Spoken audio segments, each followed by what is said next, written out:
Section 194 है वो ये बोलता है कि TDS tax deducted at source, जब कमाया, जब पेमेंट हुई तभी TDS टैक्स काट दो। TDS का मतलब ये होता है, इसको भी मैं कभी किसी वीडियो में समझा दूंगा आपको। On interest other than interest on securities, सारा सब इंटरेस्ट इसमें आ जाएगा, पर सिर्फ सिवाय किसके, other than interest on security जैसे बॉन्ड्स, डिबेंचर्स, शेयर्स, ये सब सिक्योरिटीज़ होती हैं, इनका इंटरेस्ट इस वाले सेक्शन में कवर नहीं होता।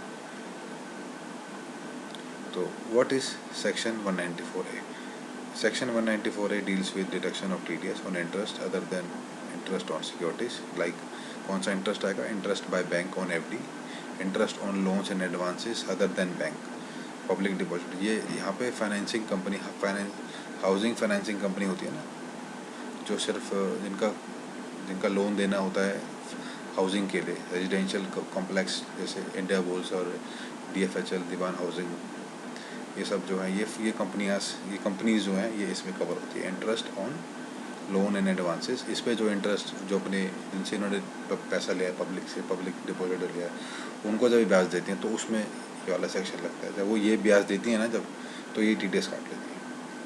तो ये वो कह रहा है। तो interest paid on unsecured loan, आपस में कोई लोन दे देता है, छोटी मोटी फॉर्म है या कुछ कम छोटी कोई व्यापारी है, आपस में लोन दे रहे हैं तो उसमें वो ब्याज ले रहे हैं, तो वो भी इसमें कवर हो जाता है अगर उनका टैक्स ऑडिट होता है तो। इंटरेस्ट ऑन टेक्निकल डिपॉजिट, देखिए इंटरेस्ट है तो applicable on home, this section is applicable, residents के ऊपर एप्लीकेबल है ये सेक्शन, सिर्फ रेजिडेंट, नॉन रेजिडेंट इस सेक्शन में कवर नहीं है। बाकायदा नॉन रेजिडेंट को भी ये मैकेनिज्म फॉलो करना है, पर उनका मैकेनिज्म ये वाला फॉलो होगा दूसरे सेक्शन में, सेक्शन 195 में। नॉन रेजिडेंट के लिए ये अलग मैकेनिज्म है, मतलब अलग सेक्शन है इनके लिए। ये वाले सेक्शन में 194A में रेजिडेंट कवर नहीं होते हैं, ये सिर्फ रेजिडेंट के लिए, नॉन रेजिडेंट के लिए नहीं है।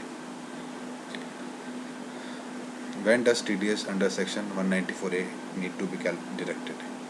जब आप पेमेंट करते हैं, eight the time of payment या क्रेडिट, जैसे पेमेंट कर रहे हैं, किसी को चेक दे रहे हैं, तब आपको TDS काटना है। या फिर जैसे बैंक है, बैंक से हम चेक तो नहीं लेते अपने ब्याज का, जो हमारे को सेविंग बैंक में ब्याज मिलता है, या फिर हमारे सेविंग बैंक इसमें कवर नहीं है, जो हमारी FDs पे ब्याज मिलता है या फिर डिपॉजिट ब्याज, उसका हम जाके हर क्वार्टर या हर महीने में चेक तो नहीं लेते ना। हम क्या करते हैं, बैंक क्या करता है, बैंक हमारे खाते में उसको क्रेडिट करता है। तो eight the time of credit यहाँ पे इसका मतलब ये है कि जब वो अकाउंट में क्रेडिट कर रहा है तो उस टाइम पे वो TDS काट कर जो बैलेंस बचेगा आपके अकाउंट में डिडक्ट कर देगा, क्रेडिट कर देगा।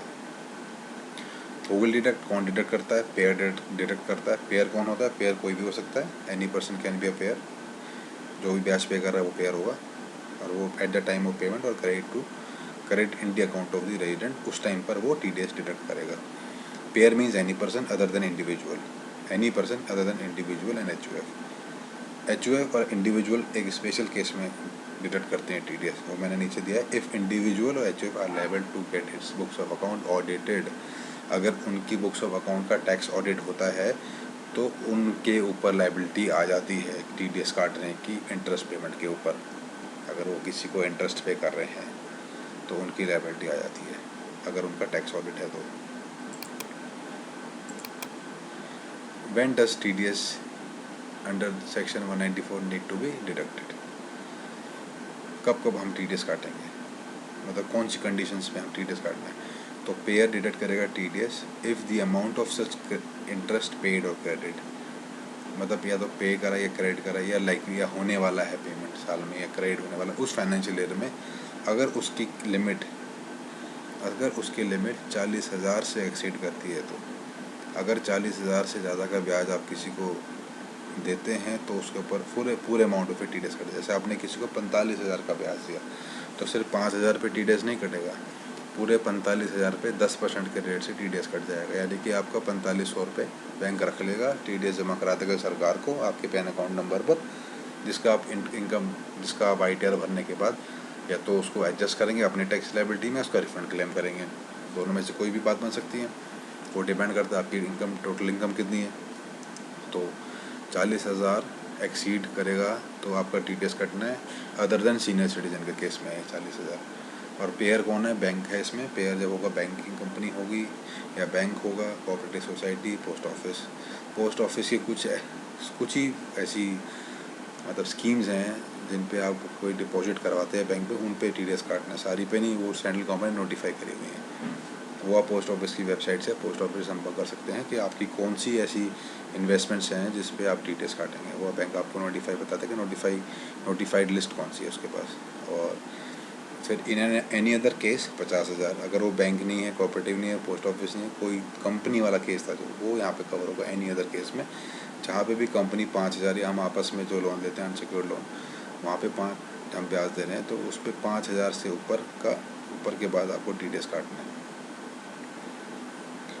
And but in case of senior citizen, ये जो 40,000 की लिमिट है वो 50,000 की हो जाती है, 10,000 फालतू हो जाती है। इससे पहले लिमिट 10,000 थी 40,000 वाली, और ये 5 वाली 5 ही थी।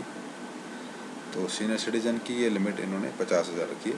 अगर सीनियर सिटीजन को ब्याज मिलता है इन संस्थाओं से, बैंकिंग कंपनी से, कोऑपरेटिव सोसाइटी से या पोस्ट ऑफिस से, तो उनके इंटरेस्ट के 50,000 क्रॉस होने के बाद अगर उनको इंटरेस्ट 60,000 का मिला, तो उनके पूरे 60,000 के ऊपर 10% का TDS का डिडक्ट हो जाएगा। एक छोटा सा नोट दिया है मैंने, note in interest on loans and advance other than bank. वो पीछे आप अगर स्लाइड को पीछे जाएंगे तो उसमें आपको एक पॉइंट के interest on loan advance other than bank, वो मैंने हल्का सा इसमें एक्सप्लेन करा है कि डिपॉजिट वो कौन सी कंपनी है। Deposit with public company which is formed and registered in India with the main object of carrying on the business of providing long-term finance for construction or purchase of houses in India for residential purpose। ये वाली जो company है, इनको companies act allow करता है public deposit लेने के लिए, क्योंकि ये इनका मकसद ही, इनका जो ऑब्जेक्टिव है कंपनी का मेन ऑब्जेक्टिव, वो यही है कि सिर्फ उनको लॉन्ग टर्म फाइनेंस देना है, लॉन्ग टर्म लोन देना है किसी परचेज़र को जो प्रॉपर्टी खरीदा है, कंस्ट्रक्ट कर रहा है रेजिडेंशियल पर्पज़ के लिए। इनको स्पेशल राइट दिया है। तो इसकी मतलब यह है कि these are housing finance company registered under companies act and takes one more registration from national housing bank. ये RBI की संस्था है, NHB नेशनल हाउसिंग बैंक। ये एक इनको रजिस्ट्रेशन देती है इन हाउसिंग फाइनेंस कंपनीज को to take the deposit from the public. मतलब ये पब्लिक से पैसा ले सकते हैं, फिर उसके बाद उन पब्लिक को ये ब्याज देते हैं, और उन पैसों को जैसे बैंक से ले लिया गया, उनके पास फंडिंग्स आती हैं, उन फंडिंग्स को फिर ये आगे डिपॉजिट देते हैं।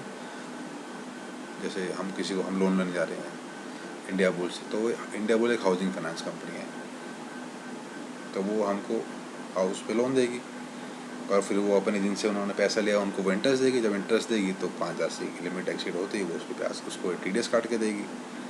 तो ये एग्जांपल ही मैंने नीचे दिया है, India bulls housing company finance company and Dewan housing finance corporation, ये सब एग्जांपल्स हैं इसके। तो दोस्तों, आपको मेरी वीडियो कैसी लगी प्लीज़ मुझे ज़रूर बताना।